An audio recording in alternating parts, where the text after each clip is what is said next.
Mi propia hija acaba de intentar matarme con veneno en mi propia mesa. Pero lo que ella no sabe es que yo vi todo desde el reflejo del cristal de la vitrina.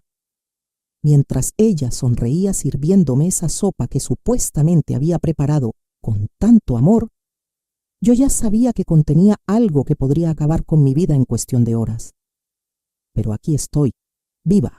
Y ella, bueno, ella está a punto de descubrir que subestimó gravemente a su madre. Verás, cuando tienes 70 años y has manejado un negocio familiar durante décadas, desarrollas ciertos instintos. El mismo instinto que me ayudó a detectar empleados ladrones, socios deshonestos y clientes estafadores, me alertó de que algo estaba terriblemente mal en mi propia cocina. Mi hija regresó a casa después de años de ausencia, con lágrimas en los ojos y palabras dulces sobre lo mucho que me había extrañado. Pero sus ojos tenían esa misma frialdad calculadora que he visto en los rostros de personas que solo buscan una cosa: dinero. Esta mañana, mientras fingía estar enferma del estómago, la observé desde mi cuarto preparar lo que ella llamó una sopita especial para que te sientas mejor, mamá. Pero cuando vi cómo vertía discretamente ese polvo blanco en uno de los platos, supe exactamente qué tipo de medicina estaba planeando darme. Lo que mi querida hija no sabía es que yo bajé silenciosamente por las escaleras de servicio, intercambié nuestros platos y regresé a mi habitación antes de que ella terminara de preparar todo con tanto cariño. Ahora ella está en la cocina, probablemente preguntándose por qué su plan perfecto no funcionó como esperaba. Pero la verdadera sorpresa apenas está comenzando.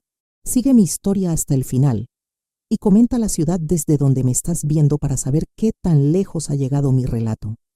Porque lo que viene después va a demostrar que cuando una mujer de mi edad decide hacer justicia, lo hace de la manera más devastadora posible.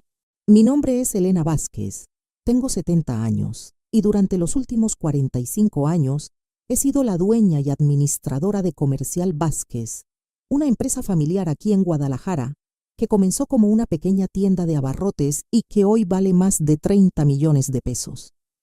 Pero antes de contarte cómo llegué a descubrir que mi propia sangre quería matarme, necesitas conocer la historia completa de mi relación con Sofía, mi única hija. Sofía nació cuando yo tenía 25 años.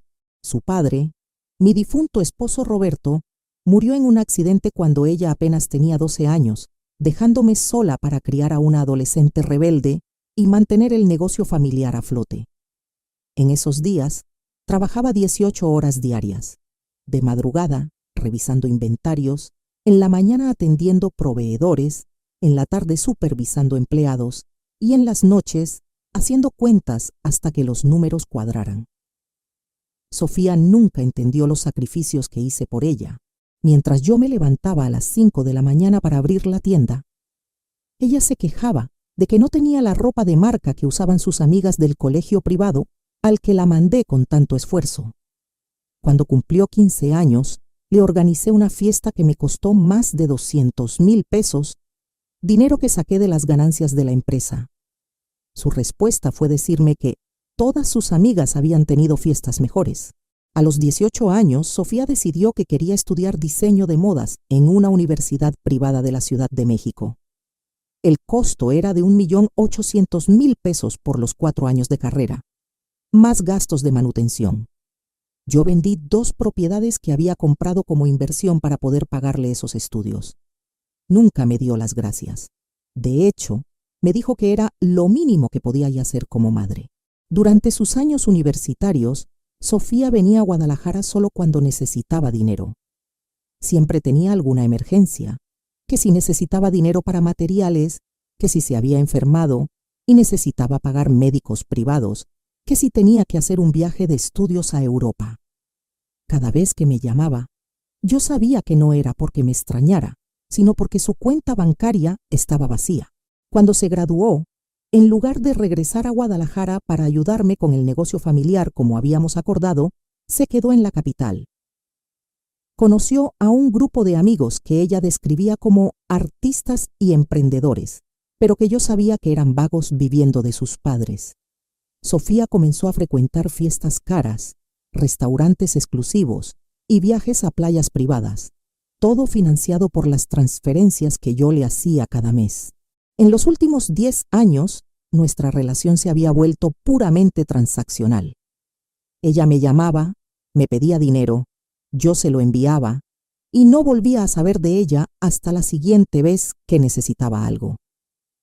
Las únicas veces que venía a visitarme era en Navidad, y solo porque sabía que le daría su aguinaldo de fin de año. Hace 3 años le propuse que se mudara de regreso a Guadalajara y aprendiera a manejar el negocio. Le expliqué que ya no tenía la energía de antes, que necesitaba alguien de confianza que pudiera heredar la empresa. Su respuesta fue cruel. Mamá, yo no nací para estar encerrada en una tienda vendiendo arroz y frijoles. Yo tengo sueños más grandes que eso. Esas palabras me dolieron más que cualquier traición de negocios que hubiera vivido en 4 décadas de comercio. Pero hace 2 semanas, Sofía apareció en mi puerta sin previo aviso. Llegó en un taxi, con una maleta pequeña y los ojos rojos de tanto llorar. Me dijo que había terminado con su novio, que había perdido su trabajo y que necesitaba un tiempo para pensar en mi casa. Por primera vez en años, la vi vulnerable. Por primera vez en mucho tiempo, sentí que mi hija me necesitaba de verdad, no solo mi dinero. La abracé, la llevé a su antigua habitación y pensé que finalmente tendríamos la oportunidad de reconstruir nuestra relación. Qué ingenua fui al creer que mi hija había regresado por amor. Lo que no sabía era que había venido con un plan mucho más siniestro de lo que jamás hubiera imaginado. Durante los primeros días después de su llegada, Sofía se comportó como la hija que siempre había soñado tener. Se levantaba temprano, me preparaba café, me preguntaba por mi salud y hasta se ofreció a acompañarme a la tienda para aprender sobre el negocio. Después de años de frialdad, estos gestos me llenaron de esperanza, pero algo en su comportamiento no me convencía del todo. Había momentos en los que la sorprendía observándome con una expresión extraña, como si estuviera calculando algo en su mente. Cuando le preguntaba en qué pensaba, siempre tenía una respuesta preparada. Solo estoy admirando lo fuerte que eres, mamá. O estaba pensando en todo lo que has logrado. El primer signo real de alarma llegó el 4.º día. Estaba en mi oficina de la casa revisando los estados financieros de la empresa cuando escuché a Sofía hablando por teléfono en el jardín. Su voz sonaba diferente, más fría, más calculadora. No ha sido fácil, le decía a alguien. La vieja es más suspicaz de lo que pensé, pero ya estoy ganando su confianza. Sí, claro que va a funcionar. Solo necesito un poco más de tiempo para que no sospeche nada. Mi corazón se aceleró. ¿De qué estaba hablando? ¿Quién era esa vieja de la que hablaba con tanto desprecio? Cuando terminó la llamada y entró a la casa, le pregunté con quién había estado hablando. Con una amiga de México, mamá. Le estaba contando lo bien que la estamos pasando juntas, me respondió con una sonrisa que ahora me parecía completamente falsa. Esa noche no pude dormir. Algo me decía que debía estar alerta, pero mi corazón de madre quería creer que estaba malinterpretando las cosas. Al día siguiente, decidí probar mi teoría. Le comenté que había estado pensando en actualizar mi testamento, que quería asegurarme de que ella heredara todo cuando yo faltara. Su reacción fue instantánea. Sus ojos se iluminaron con una avidez que me heló la sangre. ¿En serio, mamá? ¿Ya pensaste en eso?, me preguntó tratando de sonar casual pero sin poder ocultar su emoción. ¿Has hablado con algún abogado? Le dije que tenía una cita con el licenciado Morales, mi abogado de confianza, para la siguiente semana. Esa información pareció ponerla muy nerviosa. Durante el resto del día, la noté inquieta, haciendo más llamadas en privado y revisando constantemente su teléfono. Pero lo que realmente me alertó fue lo que pasó el domingo en la noche. Había salido a regar las plantas del jardín cuando escuché voces en la cocina. Sofía estaba hablando con alguien por videollamada, y desde donde estaba podía ver el reflejo de la pantalla en la ventana. Te digo que ya casi está todo listo, le decía a un hombre joven que no reconocí. La cita con el abogado es el viernes. Si todo sale como lo planeamos, para el fin de semana ya tendremos todo resuelto. El hombre en la pantalla tenía una sonrisa siniestra. ¿Estás segura de que va a funcionar? No podemos darnos el lujo de que algo salga mal. Tranquilo, Carlos, respondió Sofía. Ya conseguí lo que necesitábamos. Es completamente indetectable. Parecerá que fue natural, considerando su edad. Una falla cardíaca es perfectamente creíble en una mujer de 70 años. Sentí como si el aire se hubiera salido de mis pulmones. Estaban planeando matarme. Mi propia hija estaba conspirando para asesinarme. Carlos continuó. Recuerda, tiene que ser antes de que cambie el testamento. Si logra llegar al viernes con el abogado, todo nuestro plan se va al carajo. No te preocupes, le aseguró Sofía. Mañana por la mañana le voy a preparar un desayuno especial. Le voy a decir que me siento mal del estómago para que no sospeche cuando yo no coma. En unas horas todo habrá terminado. ¿Y después?, preguntó Carlos. Después venderemos la empresa lo más rápido posible.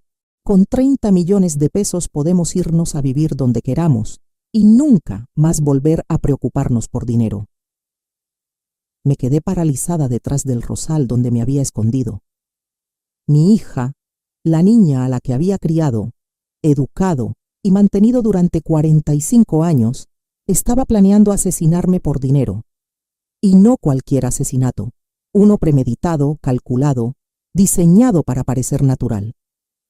Cuando terminó la videollamada, me escondí hasta que la vi subir a su habitación. Esa noche, mientras ella dormía plácidamente en el cuarto de al lado, yo me quedé despierta planeando cómo salvar mi propia vida. Al amanecer, escuché sus pasos en la cocina. Fingí estar dormida cuando vino a tocar mi puerta. «Mamá, ¿cómo amaneciste?», me preguntó con voz dulce. «¿Quieres que te prepare algo especial para desayunar?». «Ay, hija», le respondí con voz débil. «Me siento un poco mal del estómago. Creo que algo me cayó mal ayer». «Pobrecita», dijo, y juro que pude escuchar la satisfacción en su voz. «Déjame prepararte una sopita suave que te va a caer muy bien. Tú quédate en cama y yo te la subo». Mientras fingía estar enferma en mi habitación, sabía exactamente lo que estaba pasando en mi cocina. Sofía estaba preparando mi última comida, o al menos eso creía ella. Pero lo que mi querida hija no sabía era que había subestimado gravemente a su madre, porque cuando tienes 70 años y has sobrevivido a 4 décadas en el mundo de los negocios, aprendes que la venganza se sirve fría y que la justicia siempre llega, aunque tome un poco más de tiempo del esperado. Mientras esperaba en mi habitación fingiendo estar enferma, mi mente trabajaba a toda velocidad. Por primera vez en días, sentí que recuperaba el control de la situación. Porque verás, Sofía había cometido un error fundamental. Había subestimado completamente quién era yo realmente. Mi hija veía en mí a una vieja débil y confiada, alguien fácil de manipular y eliminar.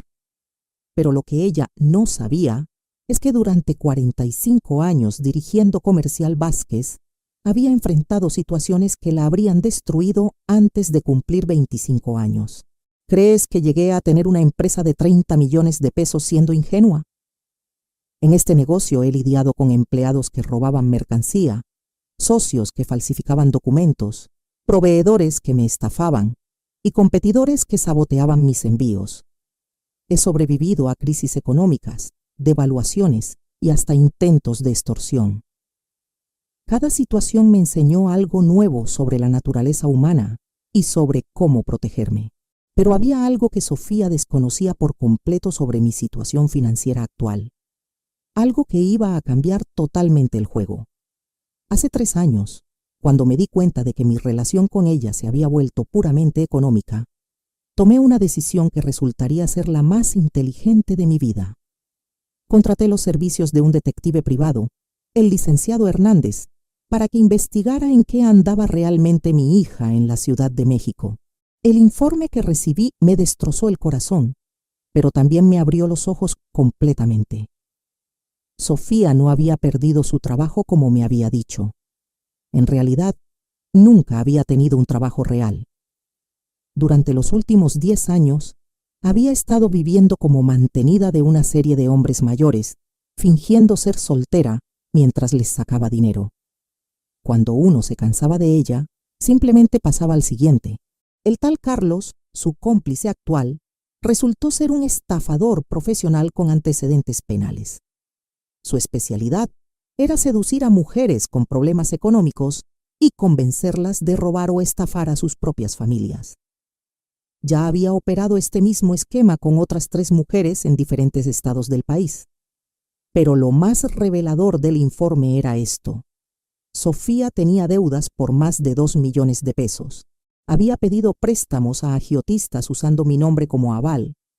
Había estafado a varios de sus exnovios y recientemente había perdido una fuerte suma apostando en un casino ilegal. Era por eso que había regresado a Guadalajara. No porque me extrañara, no porque quisiera reconstruir nuestra relación. Había venido porque era su única salida antes de que sus acreedores decidieran cobrarse la deuda de manera violenta. Cuando el detective me entregó este informe, tomé una segunda decisión que resultaría crucial para salvar mi vida. Cambié mi testamento sin decirle a nadie.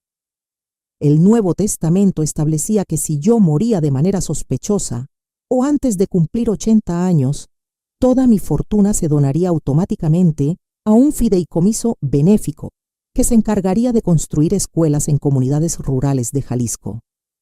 Sofía no recibiría ni un peso. Además, dejé copias selladas de este testamento con 3 abogados diferentes, con instrucciones específicas de que si algo me pasaba, investigaran inmediatamente a mi hija y a cualquier persona asociada con ella. Pero eso no era todo. También había instalado cámaras de seguridad ocultas en toda la casa, incluyendo la cocina, la sala y hasta el jardín. Todo lo que había pasado durante su visita había quedado grabado, incluyendo sus llamadas con Carlos y su confesión sobre el plan para matarme. Mientras estaba ahí acostada esperando mi desayuno especial, no pude evitar sonreír. Sofía creía que era muy lista, pero había subestimado completamente a su madre. No solo había documentado toda su conspiración, sino que también tenía un plan para darle la vuelta a toda la situación. Escuché sus pasos subiendo las escaleras. Venía con la bandeja del desayuno que supuestamente me haría sentir mejor, pero que en realidad estaba diseñada para matarme. «Mamá, te traje una sopita de pollo que te va a caer de maravilla», me gritó desde el pasillo. «Qué linda eres, hija», le respondí con voz débil. «Baja que ya voy». Lo que Sofía no sabía era que durante los 20 minutos que había estado preparando mi medicina especial en la cocina, yo había bajado por las escaleras de servicio que daban directamente a la despensa. Desde ahí había observado todo.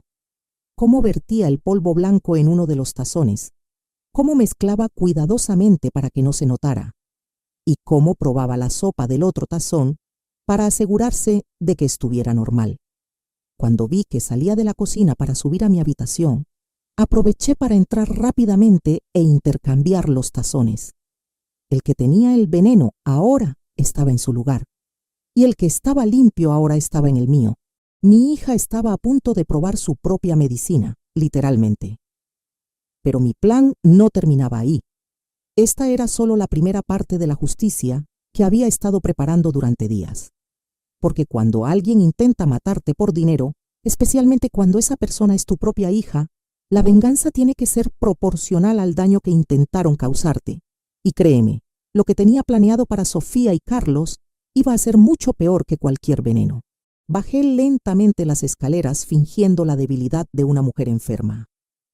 Sofía me esperaba en la mesa del comedor con una sonrisa radiante, los 2 tazones de sopa humeando frente a nuestros lugares habituales. «Te ves un poco mejor, mamá», me dijo mientras me ayudaba a sentarme. «Esta sopita te va a hacer mucho bien. Tiene todos los ingredientes que necesitas para recuperarte». Si tan solo supiera cuán cierto era eso. «Qué considerada eres, mi amor», le respondí con voz temblorosa. No sé qué haría sin ti. Mientras ella se sentaba frente a mí, yo ya tenía todo calculado. Las cámaras ocultas estaban grabando cada segundo de esta conversación. En mi teléfono, que tenía discretamente sobre mis piernas bajo la mesa, ya había marcado el número del licenciado Hernández, mi detective privado, quien estaba esperando mi llamada desde las 7 de la mañana. El plan era perfecto en su simplicidad. Sofía tomaría la sopa envenenada pensando que era la mía normal, mientras yo fingiría estar muy enferma para no tocar la que ahora estaba limpia. Cuando ella comenzara a sentir los efectos del veneno, yo llamaría inmediatamente a una ambulancia y a las autoridades. Pero tenía que cronometrar todo perfectamente. No podía permitir que Sofía muriera porque, aunque hubiera intentado matarme, seguía siendo mi hija. Sin embargo, necesitaba que se sintiera lo suficientemente mal como para que confesara todo frente a las cámaras y frente a los paramédicos. «Mamá, ¿no has probado tu sopa?», me dijo Sofía después de dar su primera cucharada. «¿Te sientes muy mal?». «Ay, hija, es que el estómago me duele mucho», le mentí. «Pero me da mucho gusto verte comer con tantas ganas. ¿Está buena?». «Deliciosa», me respondió y tomó otra cucharada grande. «Tiene un sabor un poco diferente, pero está muy rica». Claro que tenía un sabor diferente. El veneno que había puesto en mi plato ahora estaba en el suyo. Mientras la observaba comer, no pude evitar sentir una mezcla de tristeza y justicia. Esta era la misma mesa donde la vida había alimentado cuando era bebé, donde había celebrado sus cumpleaños, donde habíamos desayunado juntas durante su infancia. Y ahora, en esta misma mesa, ella había planeado mi muerte. «Sofía», le dije suavemente, «¿puedo preguntarte algo?». «Claro, mamá, lo que quieras». «¿De verdad me quieres?». La pregunta la tomó por sorpresa. Por un momento vi algo parecido a la culpa en sus ojos, pero rápidamente lo disimuló. «Por supuesto que te quiero, mamá. Eres lo más importante en mi vida». Mentira tras mentira tras mentira. Pero yo seguía actuando mi papel. «Es que a veces siento que solo me buscas cuando necesitas algo», continué. «Y me pregunto si realmente te importo como persona o si solo te importa lo que puedo darte». Sofía dejó de comer por un momento. Pude ver que estaba calculando su respuesta, probablemente preguntándose si yo sospechaba algo. «Mamá, no digas eso», me respondió finalmente. «Si he estado distante es porque he tenido muchos problemas en México, pero eso no significa que no te ame. De hecho, estar aquí contigo estos días me ha hecho dar cuenta de lo mucho que te he extrañado». Más mentiras. Pero cada palabra que decía quedaba grabada en las cámaras, cada falsedad documentada para cuando llegara el momento de la verdad. Siguió comiendo su sopa mientras yo fingía tomar pequeños sorbos de la mía. A los 10 minutos noté los primeros signos. Comenzó a tocarse el estómago discretamente. Su respiración se volvió un poco más pesada y tenía pequeñas gotas de sudor en la frente. «¿Te sientes bien, hija?», le pregunté con preocupación fingida. «Sí, perfectamente», me mintió, pero su voz ya sonaba un poco tensa. Tal vez comí muy rápido. A los 15 minutos ya no podía disimular. Se llevó la mano al pecho y su respiración se volvió irregular. «Mamá, creo que algo me está cayendo mal», me dijo, tratando de mantener la calma pero evidentemente asustada. «¿Qué tienes, mi amor? ¿Te duele algo?». «El pecho y el estómago. Me siento muy rara». Ese era mi momento. Tomé mi teléfono y marqué al licenciado Hernández. «Licenciado, es hora», le dije simplemente. «¿Mamá? ¿Con quién hablas?», preguntó Sofía, ahora claramente alarmada. «Con alguien que necesita escuchar tu confesión», le respondí. Y mi voz ya no era la de una mujer enferma y débil. Era la voz de la empresaria que había construido un imperio y que no se dejaba intimidar por nadie. La expresión de Sofía cambió completamente. La máscara de hija amorosa se cayó de inmediato. «¿Qué confesión? ¿De qué hablas?». «De que acabas de tomarte el veneno que preparaste para mí, hija», de que durante días has estado planeando asesinarme, junto con tu novio Carlos, para robar mis 30 millones de pesos. El color se le fue de la cara, no solo por el veneno que circulaba por su sistema, sino por la realización de que había sido descubierta. No sé de qué hablas, mamá. Creo que estás confundida. ¿Confundida? Me reí. Sofía, tengo grabadas todas tus conversaciones con Carlos. Tengo documentadas todas tus mentiras. Sé lo de tus deudas, sé lo de los agiotistas, sé que Carlos es un estafador profesional y sé que planeaban matarme antes de mi cita con el abogado el viernes. Sus ojos se llenaron de pánico absoluto. Mamá, yo puedo explicarte. No hay nada que explicar, la interrumpí. Lo único que necesito es que admitas frente a las cámaras lo que intentaste hacer, para que cuando llegue la ambulancia que ya está en camino y cuando lleguen las autoridades que también vienen para acá, tengan toda la evidencia necesaria para procesar a ti y a tu cómplice. Sofía se levantó tambaleándose, tratando de llegar a la puerta, pero el veneno ya estaba haciendo efecto en su sistema. Se desplomó en el sillón de la sala, respirando con dificultad. Por favor, mamá, ayúdame, me suplicó. Llama a una ambulancia. Ya la llamé, hija, pero antes de que llegue, vas a contarme exactamente qué era lo que pusiste en mi comida y vas a confesar todo tu plan, porque la única manera de que los médicos puedan ayudarte es si saben exactamente con qué te envenenaste. Era mentira. Yo ya sabía qué tipo de veneno había usado porque había encontrado el frasco vacío en su habitación la noche anterior. Pero necesitaba su confesión completa. El sonido de las sirenas ya se escuchaba a lo lejos.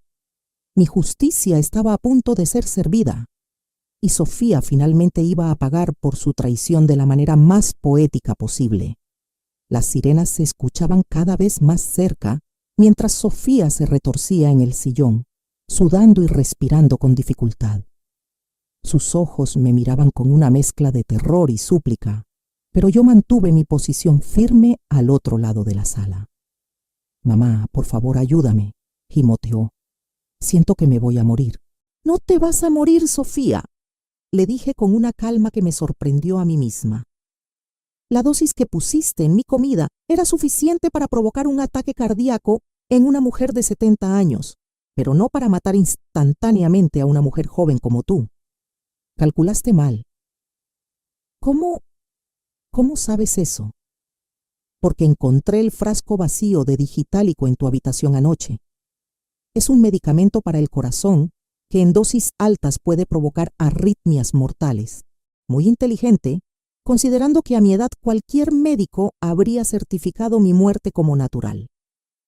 La puerta principal se abrió de golpe. Entraron los paramédicos seguidos del licenciado Hernández y, para mi satisfacción, 2 oficiales de la policía estatal. «Aquí está la paciente», gritó el paramédico principal al ver a Sofía desplomada. «Esperen», los detuve.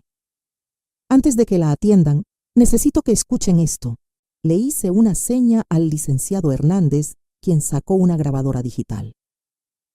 «Sofía», le dije acercándome a ella, «diles a estos señores qué me pusiste en la comida esta mañana». Yo no te puse nada», murmuró débilmente. «Licenciado Hernández», llamé al detective, «¿podría reproducir la grabación de anoche?» El detective presionó un botón y de inmediato se escuchó la voz de Sofía. «Mañana por la mañana le voy a preparar un desayuno especial. Le voy a decir que me siento mal del estómago para que no sospeche cuando yo no coma. En unas horas todo habrá terminado». Los ojos de Sofía se abrieron como platos. ¿Me estabas grabando? «Te he estado grabando desde el día que llegaste», le revelé. «Cada conversación, cada llamada con Carlos, cada mentira que me dijiste, todo está documentado». Uno de los policías se acercó. «Señora Vázquez, ¿está usted diciendo que su hija intentó envenenarla?» «Exactamente, oficial. Y lo que están viendo ahora es la justicia poética. Ella se tomó el veneno que había preparado para mí». El paramédico que estaba revisando a Sofía levantó la vista. «¿Sabe qué tipo de sustancia ingirió?» Digitálico, respondí. Hay un frasco vacío en su habitación, segundo piso, primera puerta a la derecha. El oficial más joven subió corriendo a verificar, mientras el paramédico comenzaba a administrarle tratamiento a Sofía. «Mamá», balbuceó Sofía entre las lágrimas. «Yo puedo explicarte todo». «Ya no hay nada que explicar», le interrumpí. «Pero ya que insistes, explícales a estos oficiales por qué necesitabas matarme». Sofía miró a los policías, luego a mí, y finalmente se desplomó completamente. Estoy endeudada. Debo más de 2 millones de pesos. «¿A quién le debe ese dinero?», preguntó el oficial. A agiotistas en México. Me dijeron que si no les pagaba antes del fin de mes, me iban a matar. ¿Y qué tiene que ver eso con intentar asesinar a su madre? Sofía me miró con resentimiento. Ella tiene 30 millones de pesos en su empresa. Era la única manera de conseguir el dinero a tiempo. ¿Y el tal Carlos?, continuó interrogando el policía. Es mi novio. Él me ayudó a conseguir el veneno. Me dijo que era la única solución. El licenciado Hernández se acercó al oficial. Carlos Mendoza tiene antecedentes penales por estafa y asesinato. Ya operó este mismo esquema con otras 3 familias en Puebla, Monterrey y Tijuana. ¿Dónde está ese hombre ahora?, preguntó el oficial. En el Hotel Fiesta Inn del centro, respondió Sofía automáticamente, demasiado debilitada para seguir mintiendo. Habitación 237. Está esperando mi llamada para confirmar que todo salió bien. El oficial habló por radio para que fueran a arrestar a Carlos inmediatamente. En ese momento regresó el policía que había subido a buscar evidencia. «Encontré esto en la habitación», dijo mostrando el frasco vacío de Digitálico. «También encontré esto». En su mano tenía un sobre con documentos. Lo abrió y leyó. Póliza de seguro de vida por 5 millones de pesos adicionales a nombre de Elena Vázquez, beneficiaria Sofía Vázquez, firmada hace 3 días. Mi sangre se heló. ¿Qué es eso? El oficial me mostró los documentos. Su hija contrató un seguro de vida adicional por usted hace 3 días, aparentemente falsificando su firma. Si usted hubiera muerto, ella habría cobrado no solo la herencia de 30 millones, sino 5 millones adicionales del seguro. 35 millones de pesos, murmuré. Por eso tenía tanta prisa en matarme antes del viernes. Sofía cerró los ojos, derrotada completamente. Carlos dijo que necesitábamos el dinero del seguro también para poder desaparecer sin dejar rastro. Señora Vázquez, me dijo el oficial principal, ¿quiere presentar cargos formales contra su hija? Miré a Sofía, conectada ya al suero que la estaba estabilizando. Se veía tan pequeña, tan patética.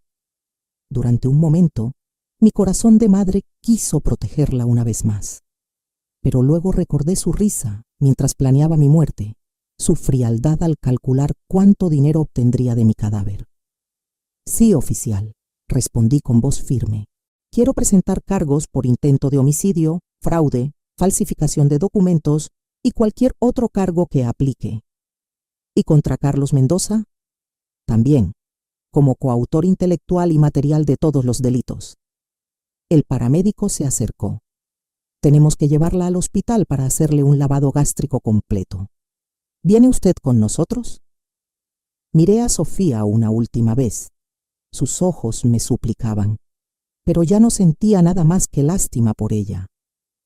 No, respondí. Ya no es mi responsabilidad. Mientras se llevaban a Sofía en la ambulancia, el licenciado Hernández se quedó conmigo para terminar de dar todas las declaraciones a la policía. ¿Cómo se siente, señora Elena?, me preguntó cuando finalmente nos quedamos solos. Como una mujer libre, le respondí. Por primera vez en 45 años, completamente libre.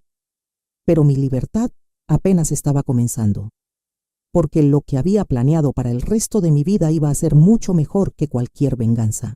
3 meses después de ese día que cambió mi vida para siempre, estoy sentada en la terraza de mi nueva casa en Chapala, Jalisco. viendo el atardecer sobre el lago mientras tomo un café que yo misma me preparé.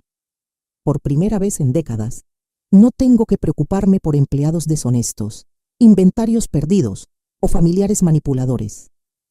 ¿Qué pasó con Sofía y Carlos? Bueno, la justicia siguió su curso exactamente como debía ser. Sofía fue condenada a 12 años de prisión por intento de homicidio calificado, fraude y falsificación de documentos. Carlos recibió 15 años como coautor intelectual y además se le comprobaron los 3 casos anteriores en otros estados. Probablemente nunca más salga de la cárcel.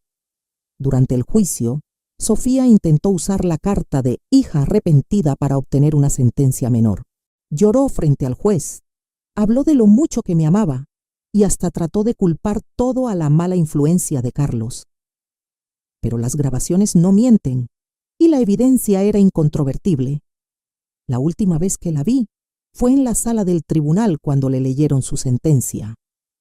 Me miró con esos ojos que una vez fueron de mi niña pequeña, esperando que yo intercediera por ella una vez más, que la salvara como había hecho toda su vida. Pero no dije ni una palabra. Había llegado el momento de que enfrentara las consecuencias de sus decisiones. ¿Siento culpa por lo que le pasó? No, porque yo no elegí envenenar a nadie. Yo no planifiqué un asesinato. Yo no falsifiqué documentos ni contraté seguros fraudulentos. Sofía tomó cada una de esas decisiones por sí misma y ahora está pagando el precio correspondiente. Lo que sí me dolió fue darme cuenta de que en algún punto de su crianza fallé como madre. Tal vez le di demasiado dinero y muy pocas lecciones sobre el valor del trabajo. Tal vez la protegí tanto de las consecuencias que nunca aprendió a ser responsable de sus actos.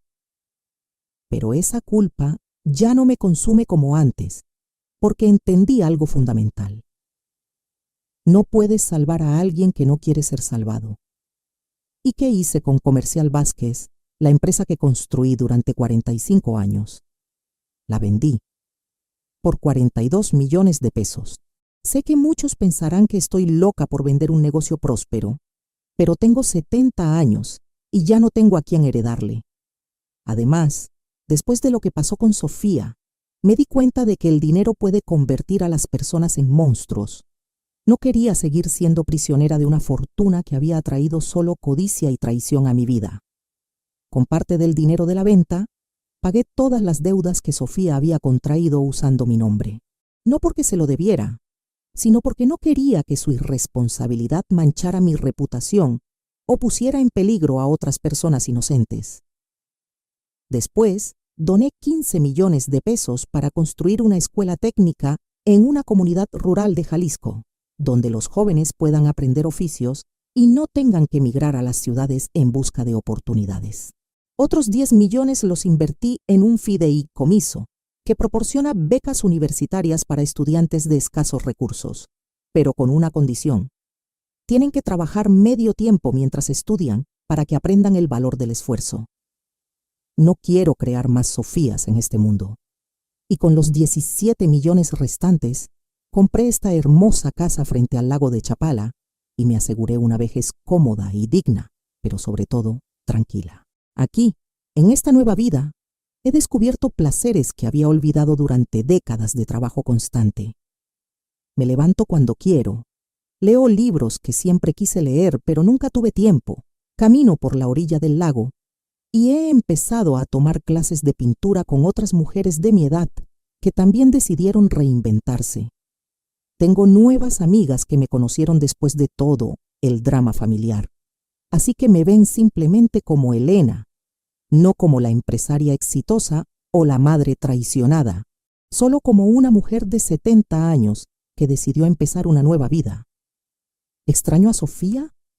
Extraño a la hija que creí que tenía, no a la mujer que realmente era. Extraño los recuerdos de cuando era pequeña, cuando me abrazaba después de una pesadilla, cuando me dibujaba tarjetas para el Día de las Madres.